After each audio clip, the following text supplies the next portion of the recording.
On arrive au bout de cette série de webcasts, donc il nous reste à faire ce dernier bloc ici, qui est cet API REST, où d'une part on va simplifier la vie de notre client web, qu'on écrira dans une autre série de webcasts, puisqu'on va exposer un fichier JSON plus simple par rapport à celui qui est fourni par Elasticsearch.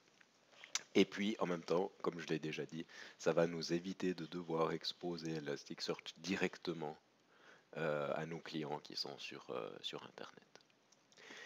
Donc, qu'est-ce qu'on a fait? Là, d'abord, la première chose que j'ai fait, c'est que j'ai étendu le fichier Docker Compose. Et puis, cette fois, j'ai un troisième service qui s'appelle Backend API, qui est construit sur une image qui est dans un dossier au-dessus. Il utilise des ports par défaut 3000, c'est une application express. Et puis, il a une dépendance sur Elasticsearch. Ben, notre API va parler à Elasticsearch. Il ne va pas parler à Kibana par contre. Donc ça c'est bon. On va peut-être regarder le Dockerfile de notre API. Ça ici, cette instruction, j'en ai pas besoin, je vais la supprimer. Donc j'utilise la version 6.9.1 de Node, et puis ça c'est quelque chose qui peut vous être utile, c'est pas central dans ce repos, mais c'est quelque chose qui optimise le temps de création des images pour Node. Donc vous voyez ici, je procède en deux étapes. D'abord, j'ajoute le fichier package.json. Ensuite, je me déplace dans le fichier qui le contient, je fais un npm install. Et puis ensuite, je copie tout le fichier source, qui lui aussi contient le fichier package.json. Pourquoi est-ce que je fais ça et pourquoi est-ce que je ne fais pas une copie d'abord de tout src et ensuite npm install? Si j'avais fait ça, ça veut dire que chaque fois que je modifie un des fichiers sources, le layer Docker devient invalide et donc il doit refaire le npm install à chaque fois. Et puis on sait que le npm install, ça peut prendre beaucoup de temps. En ayant inversé les choses ici, je vais devoir faire le npm install seulement si package.json a changé. Donc seulement si j'ai changé ma liste de dépendances. Donc ce petit truc ici, ça vous fait gagner énormément de temps parce que chaque fois que vous allez rebuilder l'image, vous allez aller beaucoup plus vite. Donc ça c'est un petit truc que vous pouvez utiliser pour toutes vos images Node.js. Ce que je fais ici, c'est que je fais un npm start pour lancer le projet. D'ailleurs, là, je me rends compte que c'est peut-être pas exactement. J'aurais dû peut-être le lancer avec Grunt. J'ai pas lancé Grunt. Bon, en l'occurrence, j'expose juste une API JSON, donc ça va pas prêter à conséquence. Mais ça ici, c'est pas. Il manque quelque chose. Je devrais faire un Grunt. Donc ça c'est le fichier Docker. Euh, je l'ai lancé, hein, donc ici j'ai refait un Docker Compose Up. Et puis si on regarde d'abord l'expérience utilisateur, donc vous voyez que je me connecte directement à la racine et puis je reçois ici la liste de tous les contributeurs du projet avec le nombre de commits qu'ils ont fait. On va maintenant reconstruire ce que j'ai dû faire pour avoir ce résultat. Donc la première chose, vous vous souvenez, dans l'étape précédente, j'avais fait ce module de visualisation où on avait les choses par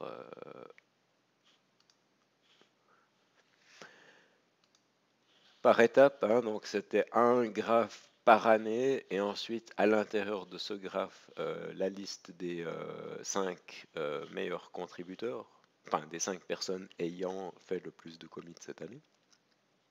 Et ce que je vous avais montré, c'est qu'on peut afficher la liste enfin la requête qui est générée par Kibana. Maintenant, je vais revenir un petit peu en arrière et puis je vais finalement enlever cette partie-là et je vais avoir une requête plus simple qui me donne la liste des contributeurs les plus importants sur toute la durée du projet. Donc, vous voyez ici, ça c'est la requête que Kibana envoie à Elasticsearch et les résultats. Donc ce que j'ai fait, c'est que j'ai copié ici ce payload JSON et puis si je viens dans mon code, on reconnaît ici le layout d'une application Node.js. J'ai ici ma route index.js. Et là, qu'est-ce que je fais?